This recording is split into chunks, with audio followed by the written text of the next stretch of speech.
na paglinang ng karunungan at pag-unlad ng pamayanan. Ang bawat makulay na pitak at hugis ng parol ay sumasagisag sa mga Sustainable Development Goals na isinusulong ng UP SERP na ilahok sa panggap sa pagkakaiba-iba ng mga isipan at pamamaraan. Sa likuran ng parol ay nagpapakita ng hugis ng isang mayabong na puno.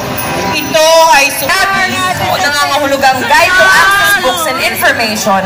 Ang napakahalagang bahaging Lias Library. Iniimbitahan tayo ni Gabi na dumalaw at makipagkwentuhan sa aming kolehiyo at silid aklatan. Pag-usapan natin ang 1,001 posibilidad na naghihintay lamang ng katuparan at realisasyon sa halinan ng pagbabasa.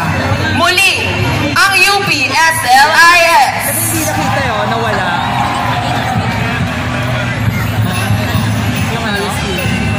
Ang aming parol ay sumasagisag sa papel ng bayan! As the world opened up again, yet amid adversity, we still find ourselves moving forward with renewed strength and continue to navigate these unknown waters. We find islands of hope from which we push onward as we now, with our collective strength, and eventually soar into a bright and hopeful future.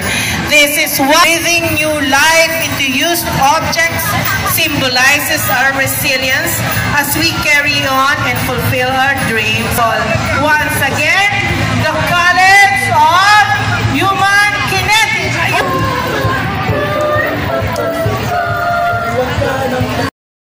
Bayan, ang College of Social Work. Yung lahat, paglingkuran ang pamayanan. CSWCD, militante, mapanuri. Militante, mapanuri.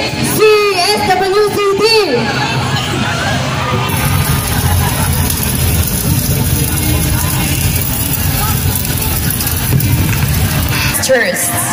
This jeepney lantern as well amplifies our call and joins the plight of our jeepney drivers, especially as they face a face-up by the end of the month. Regarding the design of the jeepneys of shared experiences, the jeepney like a kaleidoscope with every twist.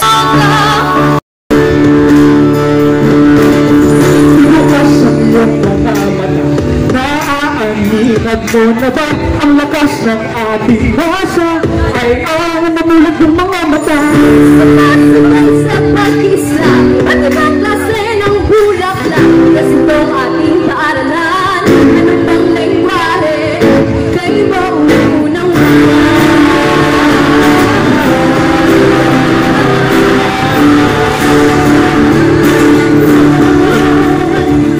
Panibagong lakas ay di talagang bago.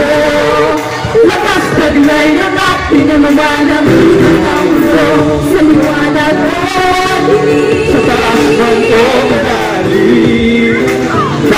Ang kanilang Dean, si Dean Giovanni A. Tapak, mga putas ng mahusay sa agham, nais ng kolehiyo na magbigay ng panibagong lakas sa bansa upang makatulong solusyonan ang mga problema nating umuugat sa pagkakasira ng kalikasan.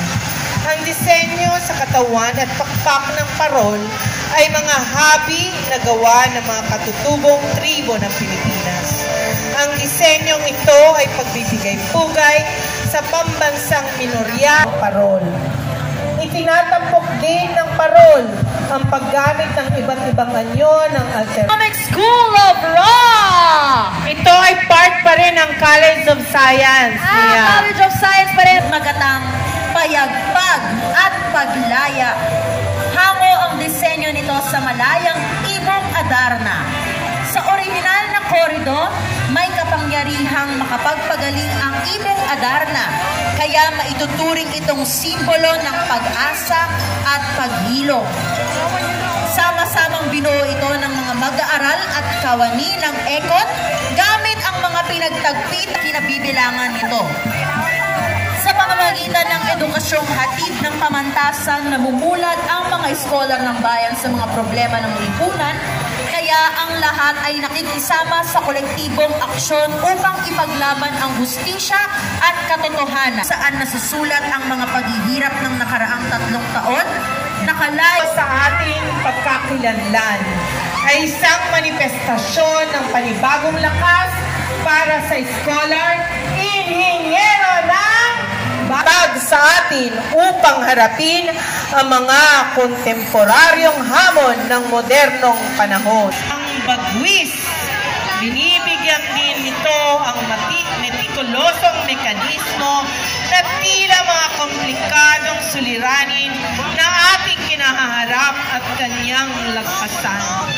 Panghuli sa pagkolonya ang patuloy na pagsisikap ng mga The ability to find unity in diversity, productivity out of limitations, and renewed strength in the face of challenges.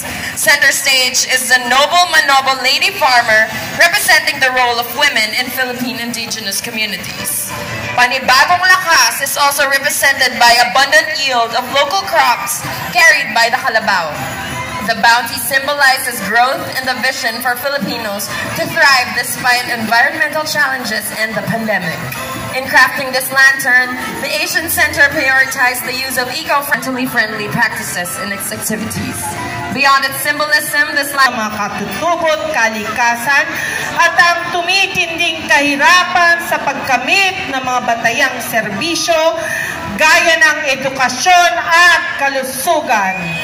Sentral sa parol na ito ang babaylan, kumakatawan sa hamon sa bawat doktor ng bayan na maging babaylan sa kasalukuyang panahon. Katuwang ang masang Pilipino, ang ating pagkabuklod-buklod ang siyang ating panibagong lakas upang patuloy na magsusumikap bilang tagapangalaga ng kalusugan, masugid na tagapagtaguyod ng kultura at matapang na tagapagtanggol ng hustisya.